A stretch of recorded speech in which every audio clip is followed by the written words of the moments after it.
What up, fellow nerds, and welcome to Not Your Status Quo's Timeline to Judgment Day, Terminator Salvation. If you like what you see, please let your friends know and subscribe to the channel. Hit the like button to be notified of future videos, and yeah. Actually, you ring the bell to be notified of future Did videos. I say that? You want to hit the like button, and you want to hit the bell to be notified of future videos. Thank you, Keith, for backing me up. You know what? Hit all the buttons. Except the down. Oh, but oh yeah. Don't hit that. just do whatever you guys like. We're here for you.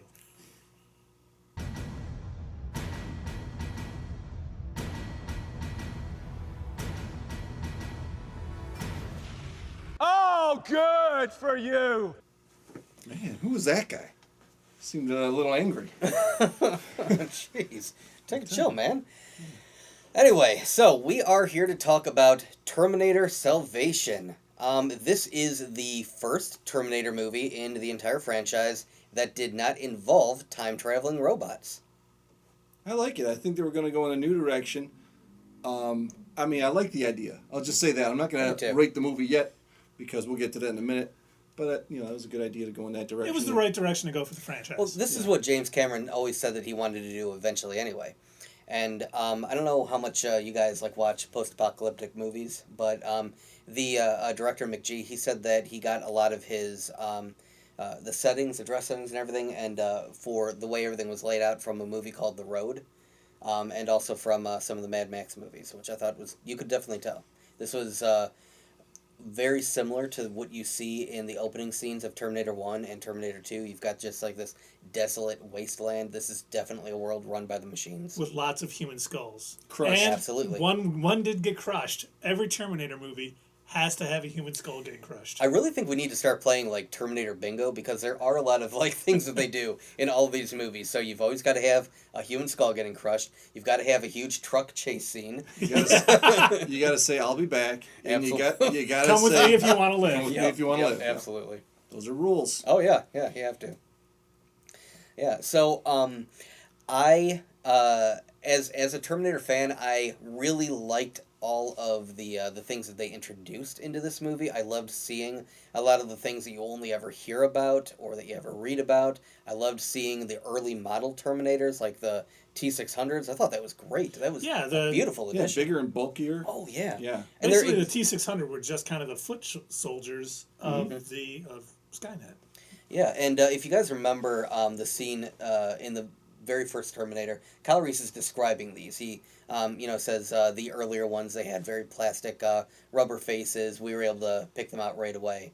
And you could see the one that younger teenage Kyle Reese ends up killing later on is, it's got this burnt kind of rubbery latex looking face. Clearly not meant to be an infiltrator, and like you said, it's a huge bulky dude. Yeah, they got to start somewhere. Yeah. And that's this is right around the time in the movies, right, where they start making Terminators, right? Or is it still 10 years off? So that's the thing. So I guess Skynet never actually referred to them as Terminators. That was just a kind of a little slang word that the Resistance used for the machines. Accurate. Yeah. So they would call them Terminators, but the Skynet, this would be one of the first humanoid machines, yeah. I think one of the things they did in this film, they almost did the reverse of the other movies. Mm-hmm. We see a patient in 2003. He's on death row, and he signs up for a genetic experiment from Cyberdyne. So they basically went forward in time with their Terminator. Yeah, kind of. It was a unique twist. Mm-hmm. I don't think it was really well executed. I think a lot of things in this movie weren't well executed. No. As far as I'm going to talk about the acting first. I thought there's a lot of good actors in this movie. Christian Bale's a good actor. Mm-hmm. I like Sam Worthington. I don't know, some people might not think he's a good actor. I like his work. I did not like him in this movie. Yeah, well, that's the thing. All these good actors in this movie but overall, did not have good performances. Mm-hmm. I was saying Christian Bale, he's it seemed like all of his lines were just oh my God, this, oh my God, that. It's never just, they never had a calm conversation that didn't involve the fate of the world. You know what I mean? Well, no, Yeah. the one scene, probably one of my favorite scenes, when she's like, "Oh, John needs to see you." He goes, "Oh," and then she's escaping, and he's like sitting there, and he's looking all stern, and he's like, "She said you need to see me." He's like, and he like has a look of like, "Oh my god." Let me ask you this, Keith. This human resistance that is made up of it looks like a lot of military types and everything. Are they really relying on actually walking from one person to, like, they don't have any sort of radios or anything to talk to anybody else, like? They can be tapped into. Yeah. We know from Terminator 3 that they can control machines from anywhere as Oh. long as they've ever seen it. They So, can't trust radio. I'm just saying, because they do use a radio in the helicopter in the very beginning. I know. But you bring up a good point. So we're kind of really harping on that in the last review, which if you haven't watched, pause this video, go watch it. It's hilarious. It'll be in the comments below, plus playlist with all these. So however you want to watch them, please do. Yeah. But anyway, we were talking about, like, how exactly are the Terminators doing that? Well, they kind of sort of describe how the Terminators communicate with each other, and apparently it's shortwave radio. Super advanced shortwave radio. It's something that they thought we wouldn't think of. These are the machines that took over the world with their shortwave radio. Yeah. You gotta love Skynet. That is one unusual artificial intelligence. Well, they couldn't be too smart and too good, or they would just Clearly have crushed not. us. Yeah, it'd be over before you wouldn't need a movie. It'd be done. True, but I mean, every time you hear one of the resistance fighters or somebody, or, like Arnold in some of the other movies always talking about it, they always talk about it like, oh, the great Skynet, and, they've crushed almost all of the human resistance, and if it wasn't for John Connor and his leadership, they would have won, and that's why they have to kill John. Well, not always. Sometimes they gotta kill Kyle. Yeah. Or Right. what the dame? What's her name? Kate? Kate. Kate Brewster. Yeah, Kate Brewster. That's Kate Connor. It just Kate Connor. skipped And my now, because they're married. brain. Yes. Yeah. So, hey, you want to talk about the return of Kate? Well, Kate in this movie is played by Bryce Dallas Howard. Once again, great actress. Not Jessica Chastain. Yes, for those who think of that. Great actress. I think, like Dave said, no one really came out and had a great performance. Yeah. It's kind of phoned it in. But with her, they never really talked about it, but we're going to have spoilers, obviously. Oh, yeah. She was a vet in Terminator 3. Yet at the end of this movie, she was able to perform a heart transplant without issue on John. Right. With not a real sterile environment. So, It was an emergency, man. It was. She had to do some stuff. Yeah, I hope they had the right blood type too. Well, they had to. John I lived. mean, I'm sure all of her veterinary experience helped her figure that out. So there And was those pills that John took in 3. right. helped. It prepared him for the cat surgery on his heart. Another thing that seemed to be lacking to me on this was the editing, specifically the voiceovers. You could tell when they were far away, and they do voiceovers for that kind of thing. I understand that they just weren't blended in very well. It's just like it seemed like it was a narration set over the video, rather than you wanted to seem like they were saying it, and it happened every time throughout the movie. So I thought that maybe I don't want to blame McG. I don't want to blame him for the editing, but it is his show. I want to blame him for the acting. Well, and he stepped up. I don't think he really did movies before this. He did I don't know music his history. videos. Yeah, he mostly did music videos and stuff. And it was a step up, and I don't think he was maybe prepared to handle it. Okay, if that's your first gig, then Didn't I he- understand it, but I don't I have thought to. he did like one other movie. No, I'm not before saying you this have to one. like it. I'd have you to say? look it up. I thought he did one other movie before this one. What? Because I remember his name being like a big Comment. deal Comment, Yeah. let us know. at the time when this came out. This was. If you're a big McG fan. I remember I really wanted to see this in theaters, and then I ended up not getting able to. I saw it like on DVD, later on down the road. But yeah, so going back to the actors, again, good actors overall, but yeah, like we've been saying, there's just a lacking in some of the direction. There's a lacking in some of the script. One of the things that really consistently bugged me was our Marcus Wright character, played by Sam Worthington.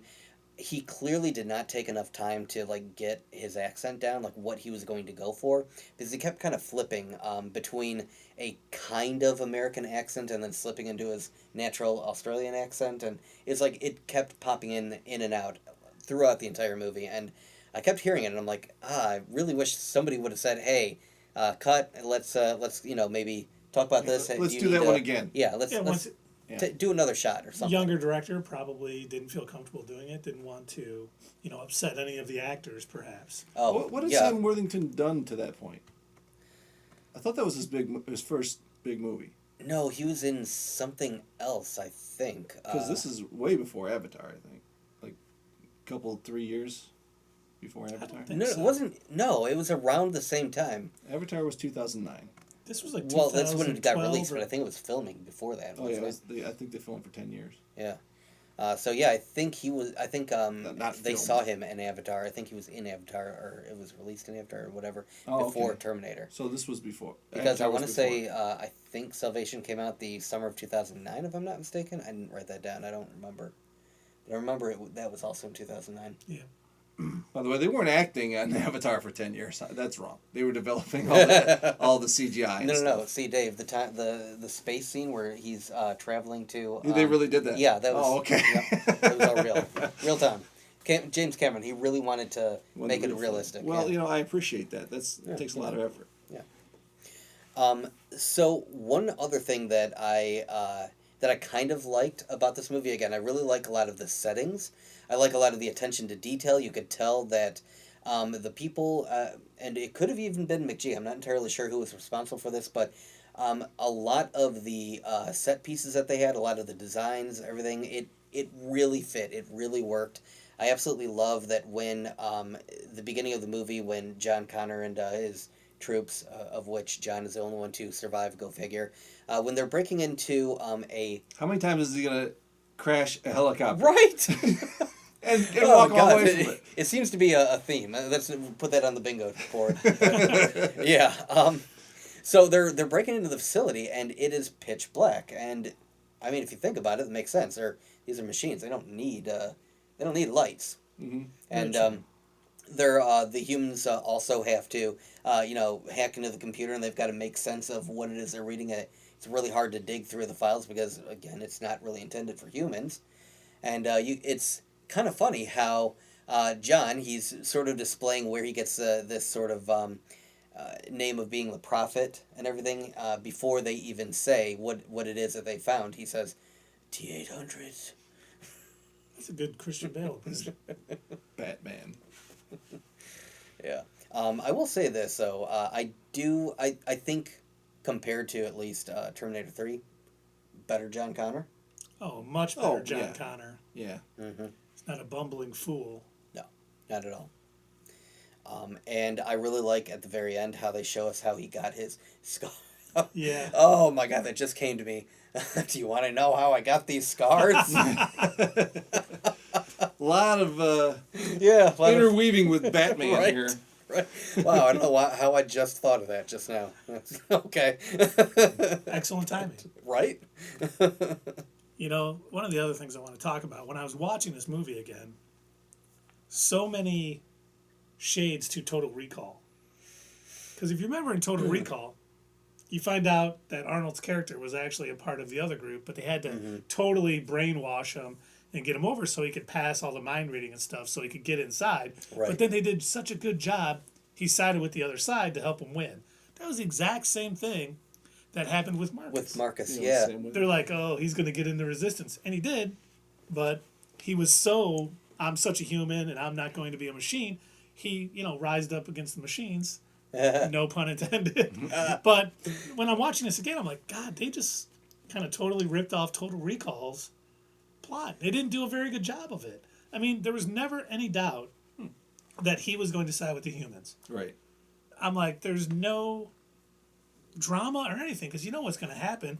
At least in Total Recall, You have no idea that Arnold's been brainwashed, was a part of the other side throughout the whole movie. And then you find out, you're like, oh man, That's nuts. yeah. This was just, I don't know. They just did a very bad job of executing it. I think they could have done a better job with not letting us know at the beginning of the movie that he's going through these genetic experiments. Because as soon as you see him, you know he's basically a Terminator. As soon as you see the document that he signs, it says Cyberdyne Industry. I mean, come on. Yep.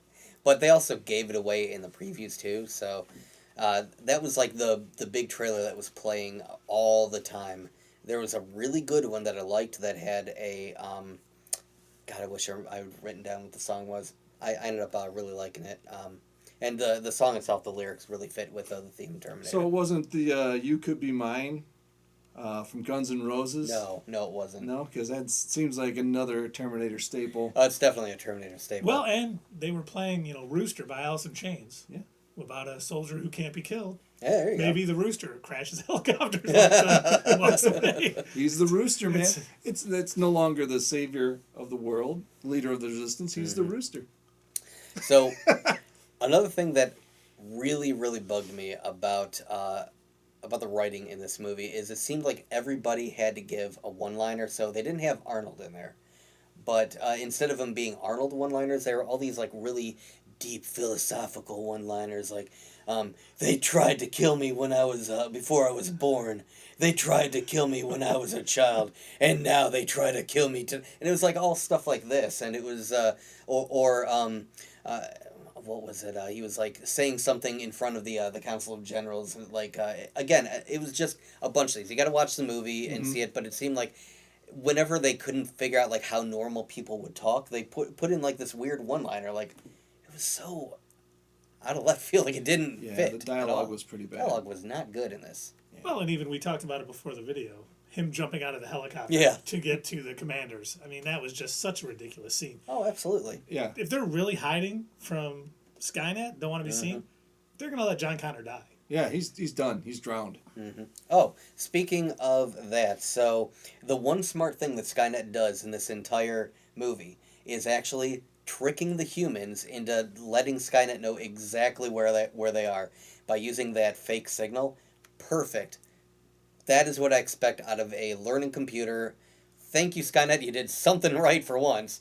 You screwed it up in the end, but you had one moment. We're always did smarter anyone than machines. really think that was going to stop them? Right. Yeah. You did when you were No, watching? no, I didn't. The generals all no, did. I know, and but I'm John saying even did. That's once again another plot point that just was not well executed. As soon as they're like, "We got this code that'll over," it's like no, you don't. silly You resistance. definitely- Yeah. How are you guys still alive? Do you like how, like, as soon as he's talking about it, the screens all light up talking about this mystery signal? Like, oh, that's cool technology. You just had a PowerPoint ready. Like, did you know John was coming? We need to test this out, though. We'll test it one time on one of those snake ones. It worked. Let's go to San Francisco. It's all new. There's no way they'd possibly change their codes. Oh, jeez. Yeah. I mean, overall, I still think it's better than T3. Oh, yeah, but that's such a low bar. No, exactly. Overall, it is better than T3. So, hey, let's talk about the characters of Kyle Reese and then Star. They were pretty cool. I like the fact that, and I'm probably going to butcher his name, Anton Yelchin, I think. I really thought he was mimicking Michael Bain. Is that his name? Bean.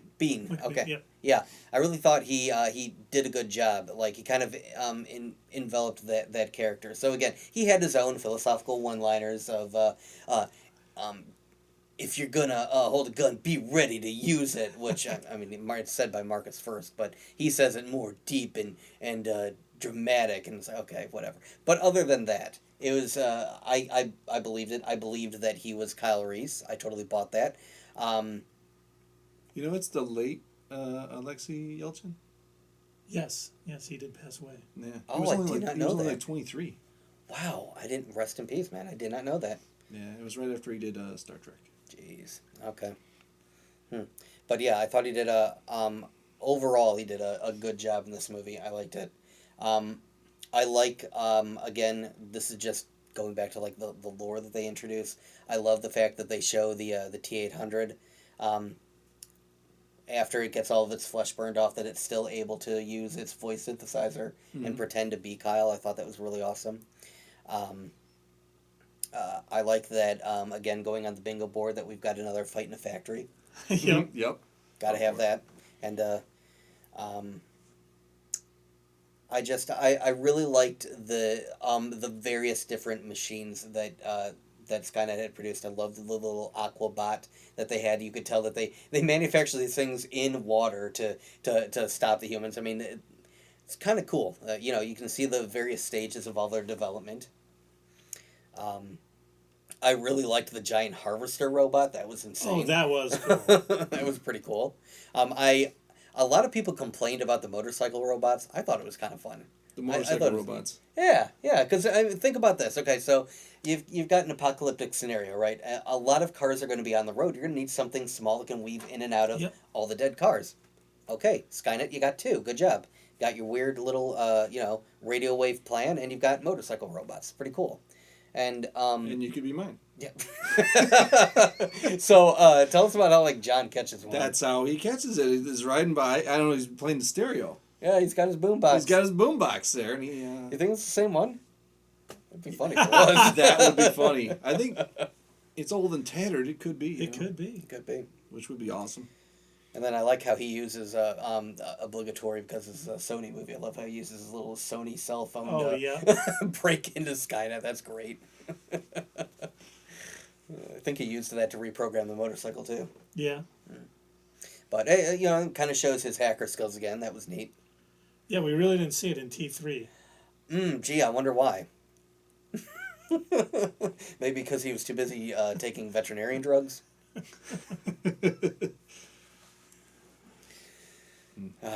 Well, do we got a scale? Because I'm trying to come up with a scale for us to use on rating these movies. What do you guys think?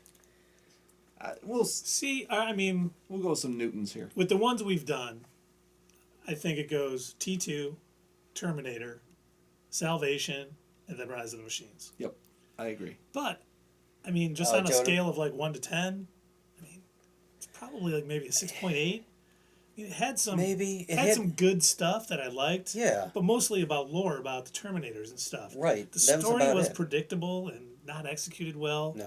Bad None of- dialogue. Bad dialogue. The acting wasn't great. I mean, But still, I think I would watch it again. So I think I'd give I mean, it a yeah, 7. I would watch any of them again. I did for the purposes of these reviews. Yeah, I'd watch them again. I and, think I'd do it even if we I don't know weren't if- doing a review. I don't know if I've ever told I was you bored. guys this, Saturday but afternoon. that's generally how I spend the day after Thanksgiving. I don't do Black Watching Friday movies? shopping. Yeah, I watch Terminator movies specifically. Oh, really? Yeah. That's cool. Yeah, I don't know. It's always been a tradition of mine. I like it. Yeah. I don't like to go out and deal with all the shopping. And now that online shopping is kind of easier, that's what I do. I'll sit there, pop in some Terminator movies, and that's what I do on Black Friday. Nice. Yeah. That's good to have traditions, and I like that. Mm-hmm. Yeah, I would do that with Star Wars if I had them all. Make sure that you send Dave some Star Wars movies. He needs some. Go start a GoFundMe so I can buy it. I have the first 6. Okay, and the rest I don't have. No, I have Solo. Okay, never mind. Okay. How you doing, guys? I'm all All over right. the place. I'm sorry. All right, so This is a Terminator video. we sort of liked-ish parts of Salvation, and next we are going to review Terminator Genesis. So stay tuned. Check out for when we drop that. Keep watching the playlist that Keith is putting together for us, and we'll see you in the next one.